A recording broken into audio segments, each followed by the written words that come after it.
His wife wasn't supposed to end up in handcuffs. He wasn't supposed to feel nothing watching it happen. But life doesn't care what we're supposed to feel. Ryan Wells stood in his corner office, watching raindrops scatter across the tall windows that overlooked downtown Denver. The city blurred beneath the gray clouds, headlights tracing slow, quiet paths through the streets. From up here, the world felt far away, muted and controlled. Just the way he liked it. At 35, Ryan had crafted the kind of life people envied. Senior project manager at a booming software company. A modern apartment overlooking the river. Married for 5 years to Julia Blake, a polished, successful executive at a luxury branding agency. No children, but their schedules barely had space for quiet evenings, let alone kids. Still, on the surface, it looked like everything was in place. His desk was immaculate. Notebooks arranged by size. Cables hidden. A single framed photo beside his monitor, he and Julia at a restaurant in Vail, smiling like people who had figured everything out.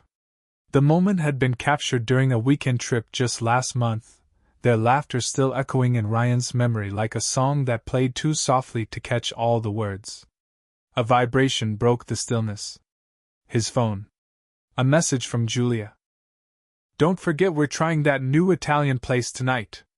7 p.m. Can't wait." He exhaled through his nose, a half-smile curving at the edge of his mouth. After everything, the stress, the long days, the pressure, Julia still managed to center him. He replied quickly. "Wouldn't miss it. See you soon. Love you." Then, just as quickly, the moment faded. A spreadsheet pulled him back in. Charts. Deadlines. A late-night client review on the horizon. His life was compartmentalized like this, moments of tenderness swallowed by waves of task lists and digital calendars. But Ryan had told himself for years that the grind was worth it. That every extra hour, every sleepless night spent tweaking code or rewriting reports, was for something greater. For them. For the life they were building together. That evening, candles flickered on the table between them, casting gentle shadows across Julia's face. She looked elegant, as always, composed, present. They shared pasta, wine, stories from their days. They laughed. At least, they tried to. But beneath the rhythm of conversation, something small and unseen shifted. A delay in her smile. A moment where her eyes didn't meet his. Ryan noticed it, but didn't say anything. He was used to letting things settle on their own. As the weeks passed, subtle fractures began to form in places Ryan had once thought were solid. He stayed later at work, chasing a major expansion deal. Julia, once eager for calls and texts, had become brief in her replies. Dinners were quieter. Weekends, once filled with plans, now often passed in parallel silence. The absence between them was growing, but slowly, like fog creeping across glass. Ryan told himself it was temporary. Pressure. Deadlines. Everyone goes through this. He repeated that lie often enough that it started to sound like truth. Some nights, he came home long after dark. The apartment quiet. The living room dim. Julia would be on the couch, glowing phone in hand, eyes unreadable. They'd exchange a few words. Then part, each to separate corners of their shared home. It wasn't just about love anymore. It was about survival. Function. Momentum. He stopped asking questions. She stopped volunteering answers. The intimacy faded slowly. Not violently, not through argument. Just absence. Ryan couldn't remember the last time they touched beyond habit. A kiss goodbye. A polite brush of hands over coffee.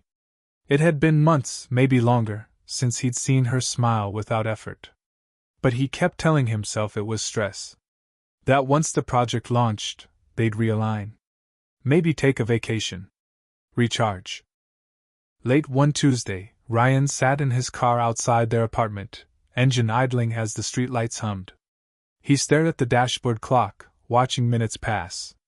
He wasn't sure why he didn't go inside. Maybe he just didn't want to walk into another evening of practiced indifference. When he finally entered, the place was dark. Julia wasn't in the living room. A glow seeped out from beneath the bedroom door. He considered knocking. Didn't. Just set his bag down and stood in the quiet, listening to the gentle hum of the refrigerator and the storm outside. Something had shifted, and Ryan didn't know how to stop it. He still believed in what they had, at least the memory of it. But belief alone wasn't enough to hold two people together. He told himself he just needed to finish this quarter. Hit the numbers. Then they'd talk. Then things would change. But change, as he was about to learn, had its own timeline. It was a quiet Thursday evening when everything cracked open. Ryan Wells had fallen asleep on the couch, laptop half shut on the coffee table, a half-empty cup of coffee going cold beside him. The hum of city traffic echoed faintly through the windows of his Denver apartment, but it barely registered. Exhaustion had finally caught up with him, and his mind, fogged with deadlines and needing notes, had given in to sleep. He didn't notice the time. Didn't remember if Julia had texted. Lately, her messages were few and far between, brief updates about working late, social obligations, or nothing at all. The gap between them had grown quiet, like the calm that follows a fire after everything's already burned. His phone buzzed, sharp and sudden. The screen glowed with an unknown number. Instinctively, Ryan answered. "Hello?" A pause. Then a voice, steady, formal. "Mr. Wells, this is Officer Harrison with the Denver Police Department." Ryan sat up instantly, every muscle in his body going tense. "Yes. This is him." There was a pause on the other end. "Not technical, emotional. I'm calling regarding your wife. Julia Blake." Ryan's breath caught. He waited, the seconds dragging. "She's currently in custody. She was detained earlier this evening during a routine operation involving solicitation." The word didn't register. Not really. Ryan blinked, his brain trying to translate it into something else. Anything else. "I'm sorry," he said slowly. "What did you say?" "Julia Blake was apprehended in connection with an undercover operation involving solicitation.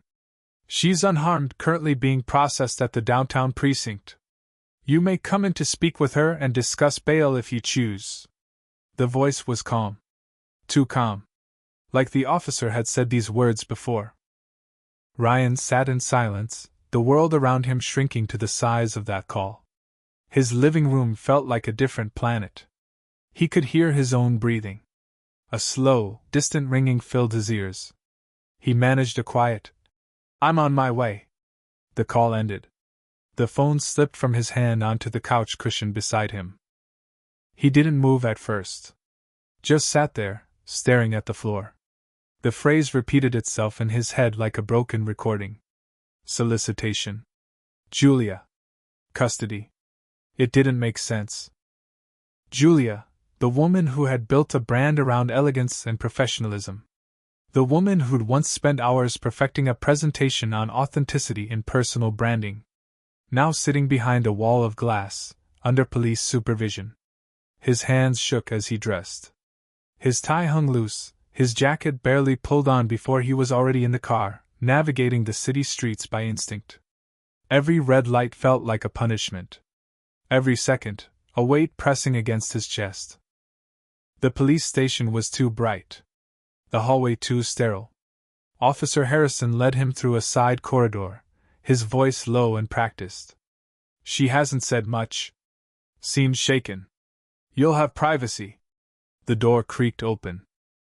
And there she was. Julia sat at a metal table, wrists resting on the surface, not cuffed but tense. Her hair was undone, falling around her face in uncharacteristic disarray. Her eyes were red, mascara smudged. She looked like a stranger wearing Julia's clothes. Ryan stood in the doorway, unsure how to step into the room. It was as if the ground beneath him had turned to water. She didn't look up. Only when he pulled out the chair across from her did she lift her head. For a moment, neither of them spoke. The silence between them felt more dangerous than anything the officer had said. Her voice, when it came, was small. I'm sorry. Ryan didn't know how to respond. The apology felt distant, like it belonged in someone else's story. He wanted to ask how long, why, what she had been thinking. But none of the words formed. I've made mistakes, she added, eyes cast down. It didn't start this way. I wasn't planning. She didn't finish. Ryan stared at the woman he had shared 5 years with. The woman who had smiled for photos, whispered promises in bed, made lists of baby names he never took seriously. And now this. He wanted to be angry, furious. But mostly he felt hollow. You should go home, Julia whispered. You don't need to be here. Ryan almost laughed. Home? That word had lost all meaning in the last 20 minutes. He stood slowly. His hands felt heavy. Without saying another word, he walked out. The cold night air hit him like a slap. As he stepped into the parking lot, Ryan looked up at the Denver skyline, unmoving, unaware. Everything looked the same, but nothing was. He had walked into that station a husband. He left as someone else entirely. The divorce process began like most endings, in silence. Ryan Wells sat in a sterile office high above the streets of Denver, staring at a stack of documents that, when signed, would end his 5-year marriage. His attorney's voice was a low hum in the background, detailing legal terminology, asset divisions, and final settlement clauses. Ryan heard none of it. His mind was a fog of images: Julia's pale face in that interrogation room, the way her voice had cracked when she said "I'm sorry," and the sound of his own footsteps walking away. When the pen finally touched the paper, it felt mechanical. As if his hand moved on its own, performing the necessary motions while the rest of him drifted elsewhere. The apartment they'd once shared now stood empty, a shell of comfort he no longer recognized. Ryan had moved into a loft closer to the office, smaller, colder, impersonal. It was temporary, he told himself. Just a place to think. But thinking brought no peace. Only echoes. He tried to carry on as if nothing had changed.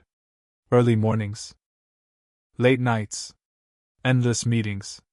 Numbers, charts, deadlines, they became his refuge. His armor.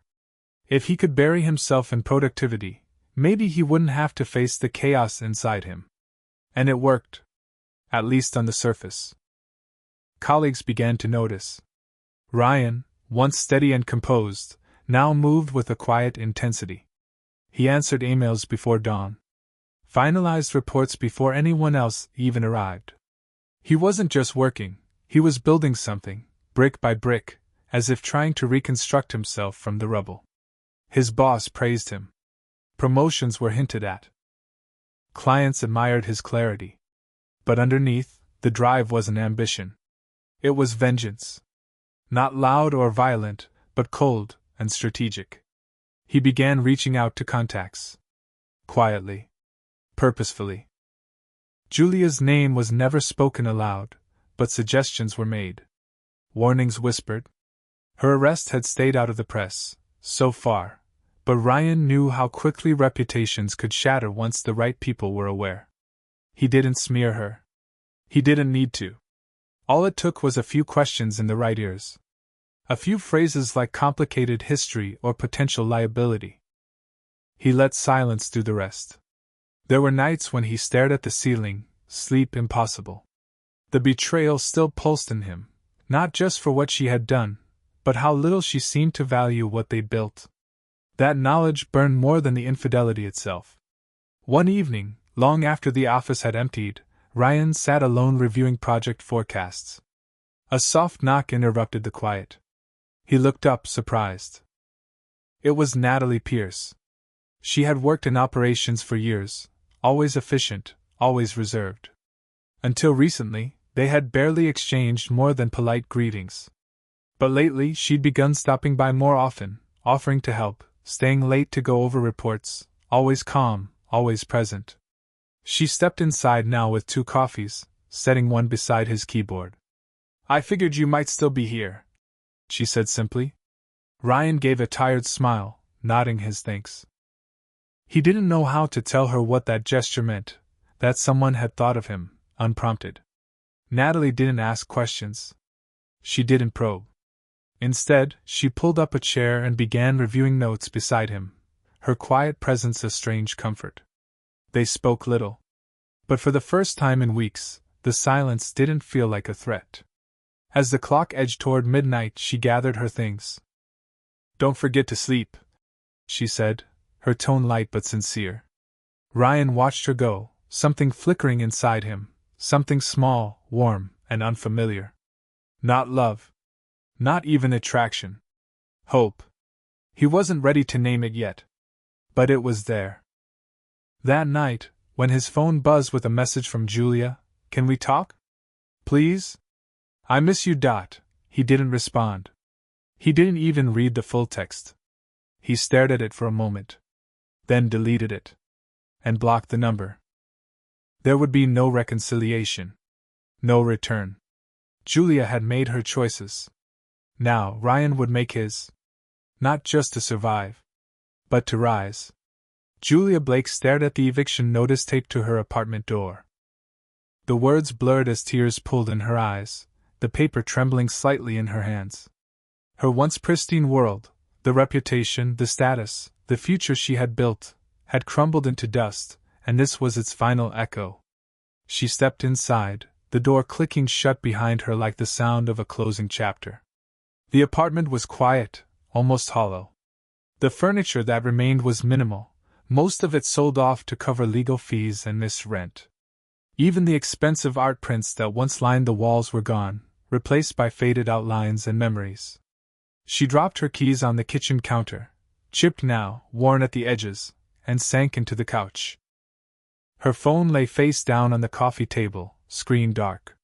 No one was calling. No one had for days. It hadn't happened all at once. At first, she thought she could control the damage. That the arrest would stay private, swept under legal technicalities and handled quietly through lawyers. But whispers turned into rumors, and rumors found their way into inboxes and news feeds. The local media eventually caught hold of the story, spinning it into a perfect cocktail of scandal and spectacle. Her company didn't wait long. The email arrived on a gray Monday morning, cold, impersonal, and final. Termination due to breach of conduct. No explanation. No meeting. Just a line of legal text that severed her from everything she had built. Julia read it again and again, as if repetition could soften the blow. The fashion world, once filled with polished smiles and strategic compliments, turned its back in an instant. Messages stopped. Calls went unanswered. The people who had toasted to her at rooftop events now avoided her name in casual conversation. The silence was louder than any insult. Social media became a war zone.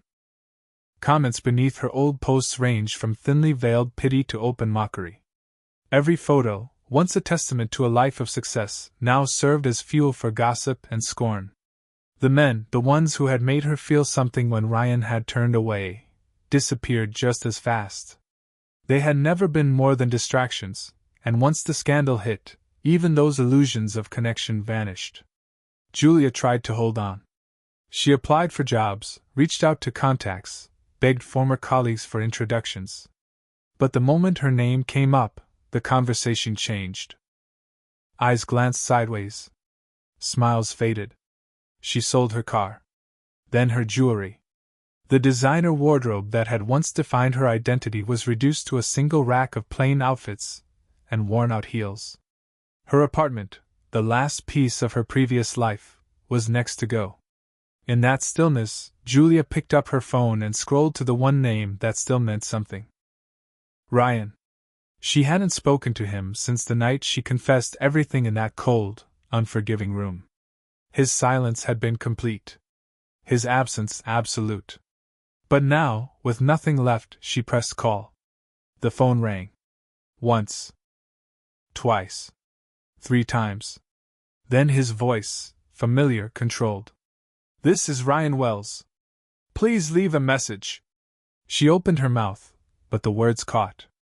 All she managed was a broken sound, a sob swallowed by the quiet. She ended the call, her hand shaking. She sat like that for a long time, the weight of loss pressing into her chest like a stone. The photo on the bookshelf, a beach in Maui, her hand in his, both of them laughing in the sun, stared back at her like a cruel memory. When the phone lit up again, she nearly dropped it. A message. From Ryan. Meet me at the diner on 5th. 1 hour. Nothing more. She arrived early, sitting in the back booth, clutching a mug of untouched coffee. Her hands wouldn't stop moving, fidgeting with the napkin, brushing crumbs into patterns, adjusting the sleeves of her jacket. Every sound felt louder. Every glance from the staff heavier. Then the bell above the door rang. Ryan stepped in. He looked different. Sharper. More guarded. The warmth she had once known in his eyes was gone, replaced by a calm coldness that froze the space between them. He sat across from her. She tried to speak, but he raised a hand, just slightly. Not to silence her, but to hold her at distance. I need help, she finally said, the words spilling out in a fragile rush. I've lost everything, Ryan. The apartment. The job. I'm staying at a motel. I know I don't deserve your help, but I don't know what else to do. She slid a small piece of paper across the table. An address. A last hope. Ryan glanced at it. His jaw tightened. He folded the paper once, slowly. Then looked at her, really looked. His voice, when it came, was quiet but firm. You should have thought about that before. Julia flinched. He stood. Towered over the table for a moment, then stepped back. Don't contact me again. The door closed behind him. Julia sat alone, the diner's hum swallowing the sound of her breath. Whatever small flicker of hope she had left guttered out. This was it. There was no going back. The courtroom was cold. Not from temperature, but from something deeper. The kind of stillness that only exists where futures are decided. Ryan Wells sat at the back, alone, his hands folded in his lap. He hadn't intended to come. But when he saw the date on the docket, something told him he needed to see it through. Not for closure. Not even for justice. For clarity. At the front of the room sat Julia Blake, almost unrecognizable. Her clothes were plain. Her hair limp. The sharp, magnetic presence she had once carried now dulled by weeks of exhaustion, rejection, and despair. Her shoulders slumped beneath the weight of public failure. The charges were read aloud with sterile formality: violation of probation, repeat offense. Words like solicitation and breach filled the air, each syllable like a nail into a coffin she had helped build. Her defense was minimal. A court-appointed attorney spoke on her behalf, young, overworked, and clearly unconvinced of any chance at leniency. There was no dramatic objection. No testimony. Just quiet procedure. When the sentence came, 18 months in state custody, Julia didn't cry. She didn't flinch. She just stared forward, like someone who had already left the room in her mind. As the bailiff approached to escort her away, Julia turned her head. Her gaze swept the room, searching, and then paused. She saw him. For a moment their eyes locked, his unreadable, hers wide with something else. Not a plea. Not quite. Recognition. Regret.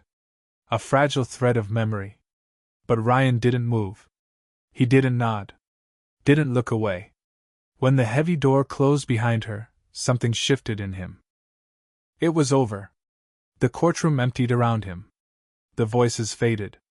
The clatter of heels and paper and routine faded into white noise. Ryan remained seated for a while, watching the light through the window. Everything had led here, to this silence. He had thought this moment would bring satisfaction. That seeing Julia finally face consequences would feel like victory. But all he felt was stillness. Outside, Denver was bright. Autumn sun cut through the sky like a blade, crisp and blinding. Ryan stepped onto the courthouse steps and inhaled deeply. The weight in his chest wasn't gone, but it was lighter. Not absence.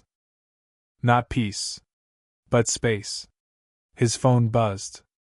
A message from Natalie Pierce. How did it go? He stared at the screen for a while before typing back. It's done. Time to move forward. He slid the phone into his pocket, then took a slow step down the stairs. In the 6 months since his life had shattered, Ryan had reinvented everything. He had buried the version of himself that bent under expectations, that ignored the quiet collapse of his marriage, that believed hard work alone could hold things together. He had built something new, not just in the office, where his name now echoed in boardrooms, but in the way he carried himself. Focused. Unapologetic. Present. But even as he walked toward his car, that version of himself, the cold, driven one who watched Julia fall without blinking, began to soften. Not in regret, but in release. Natalie had seen it first. The bitterness. The weight he carried like a second spine. And she had stayed. Not tried to fix him. Just stood near enough that he remembered who he used to be before everything cracked. Their connection was cautious. No promises. No timelines. But it was steady. And that steadiness felt revolutionary. As he drove away, Ryan didn't look back. The courthouse, with its gray stone and final decisions, faded in the mirror. What lay ahead was uncertain, but it was his. And that was enough. The betrayal, the collapse, the anger, they had shaped him. But they no longer owned him. For the first time in a long time, Ryan felt the road open wide. And he was ready.